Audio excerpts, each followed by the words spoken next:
All right, welcome to the deep dive. Today we're going deep, folks. We're diving headfirst into the life and times of, well, I'm sure you know him, Voltaire. But did you know his birth name was actually François Marie Arouet? No, I didn't. Yeah, and get this. He was born right here in Paris, 1694, lived a long one too, passed away in 1778. Wow. We've got a ton of material on him, folks, from his childhood scribbles to his, well, let's call them his final pronouncements, because this guy never really stopped, did he? That's what it seems like. Our mission today is to figure out what made Voltaire tick, what made him so important. So what jumps out at you when you first start looking into Voltaire's life? Well, you can't help but notice right off the bat this contrast in his upbringing. His dad, solid, respectable notary, brought in a decent living, nothing flashy, but mom, she had some aristocratic ties. Sadly, she passed away when Voltaire was pretty young. I see. And Voltaire himself, kind of a sickly kid. Maybe that's part of why he was so, in his head, thinking all the time. Then you've got his brother, Arnaud, completely opposite, super into this strict Catholic thing, Jansenism. All about original sin and needing God's grace and all that.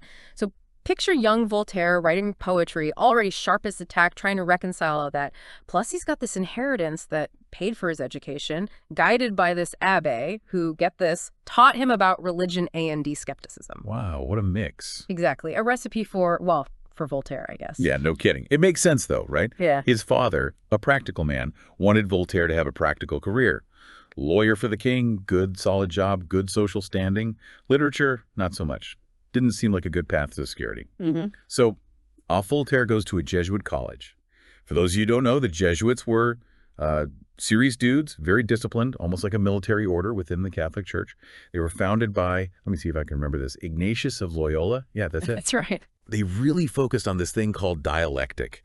It's like structured debating. Use logic and reasoning to win an argument. I bet that environment really honed Voltaire's already sharp mind, don't you think? It must have. There are these stories about him, even as a student, debating theology with his teachers. Oh, I bet that was fun. I know, right? And the teachers, they could see he was brilliant, called him a notable scoundrel, though. Even then, he had that independent streak. Always pushing the boundaries. Oh, yeah. And, it wasn't just school that shaped him. His godfather introduced him to, well, let's call it the fast life, hanging out with all the cool kids, the writers, the poets, the fancy folks, late nights, probably some questionable decisions. And, of course, his dad was not a fan of any of this. Sounds about right. At one point, they even tried sending him off to live with a relative, hoping to straighten him out. Did that work? You know what? Kind of backfired. The relative took a liking to young Voltaire, gave him way more freedom than he probably should have. I guess even then, Voltaire had this charm, this way of winning people over. He always had a way with words. Speaking of which, after all that, his dad manages to get him a gig as a page to the Marquis de Chateauneuf. Right. Which, get this, led to a diplomatic mission to The Hague over in Holland. Fancy, huh? Right. But of course, Voltaire being Voltaire, he ends up having this pretty intense affair with a woman named Olympe Rounoyer, went by Pimpette, apparently. Yeah, and his letters from that time are, well, let's just say passionate. The kind of things you write when you're young and head over heels and think it's going to last forever. Promising to love her eternally, all that. Always the romantic, eh? Oh, definitely. But like most whirlwind romances, it fizzled out, and he ended up back home, probably to his dad's disappointment. Yeah, sounds familiar. Back in Paris, he tried his hand at a poetry contest. Wrote an ode to Louis XIII. Didn't win, though. But then, big change. Louis IV dies, which kicks off this whole Regency period. Things loosened up a bit then, didn't they? Big time. And Voltaire, he embraced that whole scene. His reputation was growing, brilliant, sure, but also, let's say, unpredictable. He had this sharp wit, and people were starting to say he was behind every clever remark or criticism floating around Paris. He had that reputation, didn't he? Like he was the source of every juicy rumor. Right.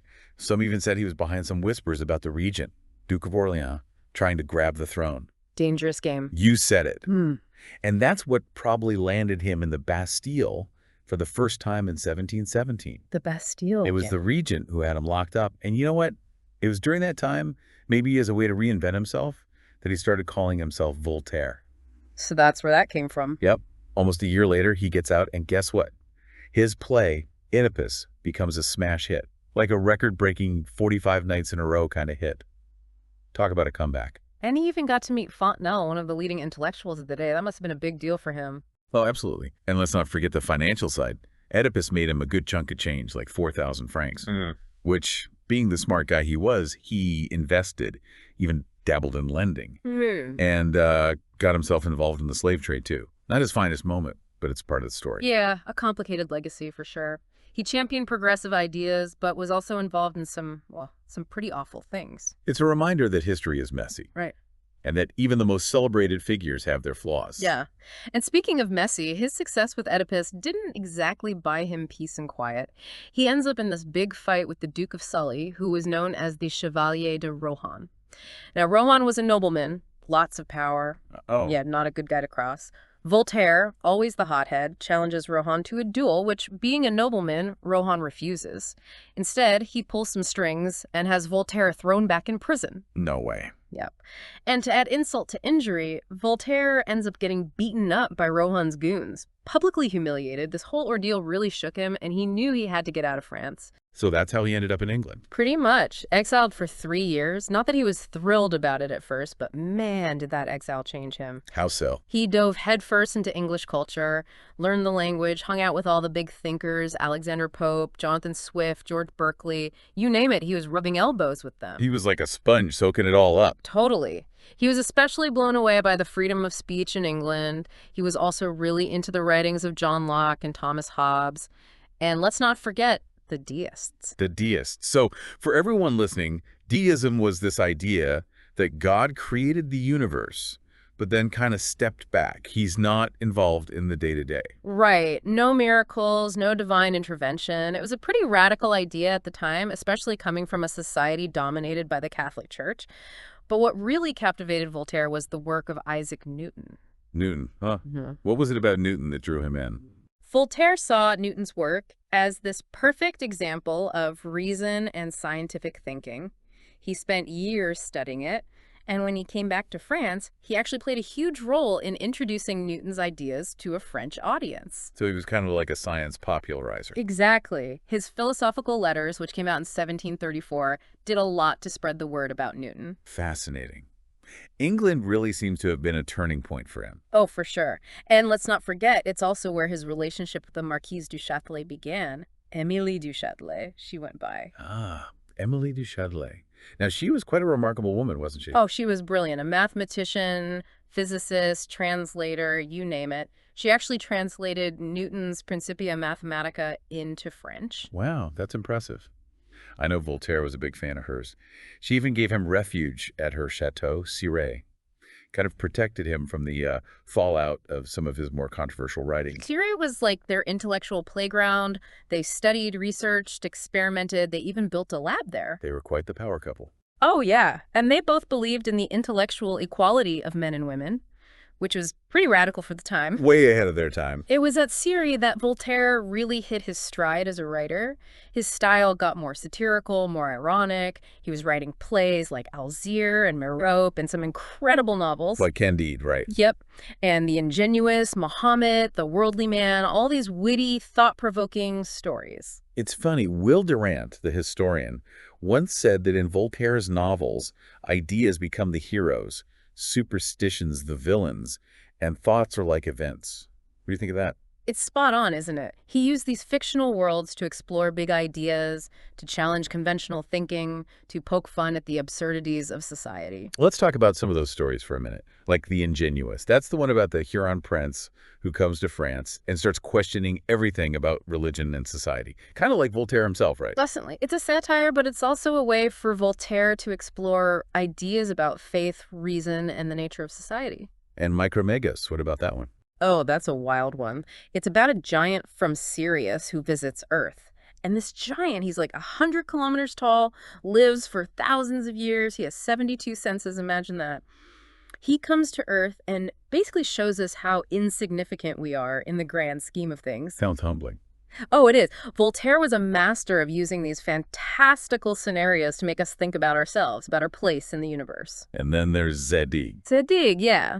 That's about this wise Babylonian guy who goes through all these crazy misfortunes. He gets betrayed, falsely accused, all sorts of bad stuff.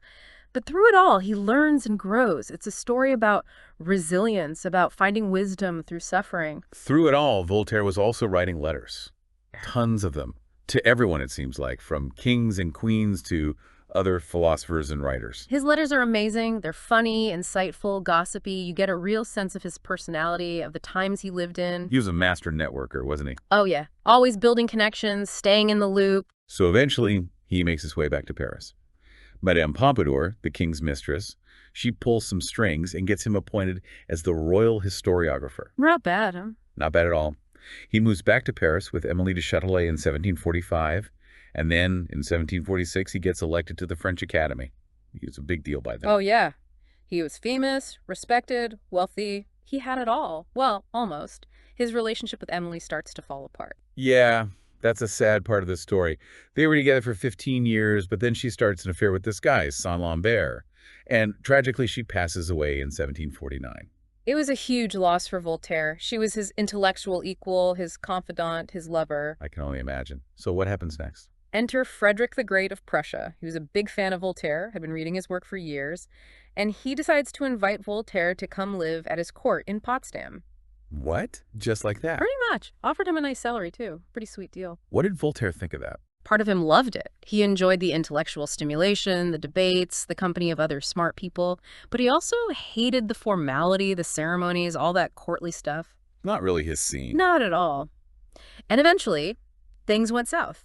Voltaire gets into this public spat with Maupertuis, who was the president of the Berlin Academy of Sciences, and a good friend of Frederick. It was all over this scientific dispute. Voltaire writes this satirical pamphlet making fun of Maupertuis, and Frederick, well, he was not happy about it. Sounds like trouble. Big trouble. Frederick orders the pamphlet to be burned, and Voltaire knows it's time to get out of Dodge. So he flees Prussia. Yep. And it wasn't a clean getaway either. He gets arrested in Frankfurt by Frederick's agents, held there for a few weeks. When he finally makes it back to France, he finds out he's not welcome in Paris. So where does he go? I'm guessing Switzerland. You got it. He settles in Geneva, buys this property he calls Les Délices, the delights. Sounds nice, right? Very peaceful. It was. And he gets to work on some of his major historical works there, like an essay on customs, which is a huge project he'd started earlier, and The Age of Louis XIV. What was different about his approach to history? He was less focused on Europe. He wanted to take a broader view, to look at other cultures, especially in the East. He was fascinated by Eastern civilizations, thought they had a lot to teach the West. So he's in Geneva, writing history, living the quiet life. Not exactly quiet. He gets invited by Diderot and the other encyclopedists to contribute to the encyclopedia, that massive project to catalog all human knowledge. I've heard of that. Voltaire wrote a bunch of articles for it. But then, surprise, surprise, he ends up having a falling out with Diderot. What happened? They disagreed on a lot of things, especially Rousseau's ideas about the noble savage.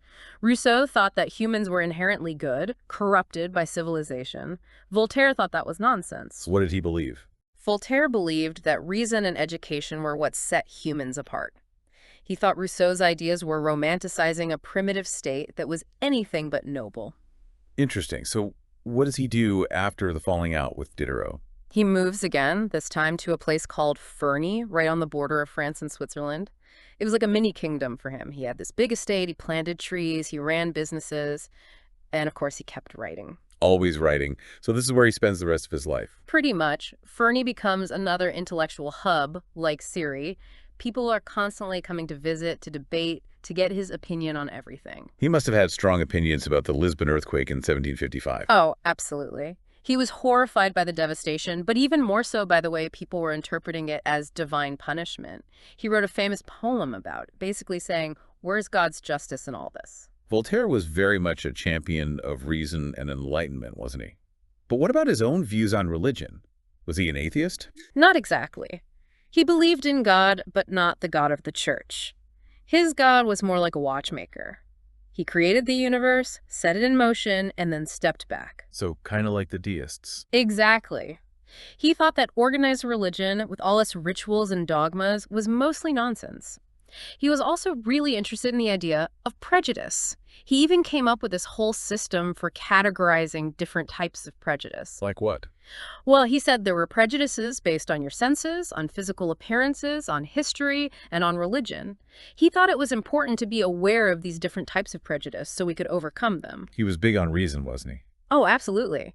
He was also a big fan of John Locke. Remember Locke, the guy who said we're all born with blank slates? Right, tabula rasa. Exactly. Voltaire loved that idea. He thought it meant that we could shape our own destiny, that we weren't bound by some predetermined fate. He also thought dreams were a bunch of hooey. He said they were just our minds playing tricks on us, that they had no real meaning. So he was a man of reason, a skeptic. But he also wrote some pretty wild stories, didn't he? Oh, yeah. He was a master storyteller, and he used his stories to explore big ideas, to make people think. One of his most famous works is Candide. Tell me about that one. Candide is a classic. It's about this young guy, Candide, who's been raised to believe that this is the best of all possible worlds. That sounds familiar. It's a direct jab at Leibniz, the German philosopher. Leibniz was famous for arguing that God, being perfect, must have created the best possible world. Voltaire thought that was ridiculous. So he writes the story about Candide, who goes through all these horrible things, war, natural disasters, betrayal, you name it. And through it all, his tutor, Pangloss, keeps insisting that everything is for the best. That sounds hilarious and horrifying. It is. It's a satire, but it's also a really insightful look at the problem of evil. Voltaire's basically saying, look, the world is full of suffering. We can't just pretend it doesn't exist. So what's the takeaway? Voltaire is saying that we have a responsibility to make the world better, that we can't just sit around waiting for God to fix things. That sounds like a pretty radical message for the time. It was, but that was Voltaire. He was always pushing the boundaries, challenging the status quo. He was also a prolific writer. He wrote plays, novels, essays, histories, poems, letters. You name it, he wrote it. And he was good at it, too. He had this incredible ability to explain complex ideas in a clear, concise, and entertaining way. He was a true public intellectual and a champion of justice, too. He spent a lot of time and energy defending people who had been wrongly accused or persecuted. Yeah, he was fearless in that way. He wasn't afraid to speak truth to power, even when it got him into trouble. Which was quite often, wasn't it? Oh, yeah. He was imprisoned twice, exiled, denounced by the church. But he never backed down. He believed in what he was doing, and he wasn't going to let anyone silence him. Amazing. So let's talk about his later years. He eventually goes back to Paris. He does. In 1778, at the age of 83. 83. That's incredible. It was a huge event. He was treated like a conquering hero. The whole city turned out to welcome him back. He went to the theater. He was celebrated at the academy. He even met with Benjamin Franklin, the American ambassador. I bet that was an interesting conversation. I can imagine. They talked about the American Revolution, about the principles of liberty and democracy. Voltaire was really impressed by what the Americans were doing. It's amazing to think that Voltaire, this man who had spent his life fighting for reason and enlightenment, got to see the birth of a new nation founded on those very principles. I know, right? It must have felt like all his work had been worth it. So how do his final days play out? Sadly, he didn't have much time left. He caught a cold shortly after arriving in Paris, and his health quickly deteriorated. Oh, no. Yeah, it was a sad end. He died on May 30th, 1778. But his legacy lived on. Oh, absolutely. Voltaire's ideas had a profound impact on the course of history. He helped to shape the Enlightenment, the French Revolution, and the modern world. He was a truly remarkable figure, a man of contradictions, a champion of reason, a master of satire. He was a man who never stopped questioning, never stopped fighting for what he believed in. Voltaire, François Marie Arouet, a name that will forever be associated with the fight for liberty, tolerance, and the power of the human mind. Absolutely. He left behind a body of work that continues to challenge and inspire us today. And that brings us to the end of our deep dive into the life and times of Voltaire. Wow, what a life. I know, right? It's amazing to think about the impact one person can have on the world.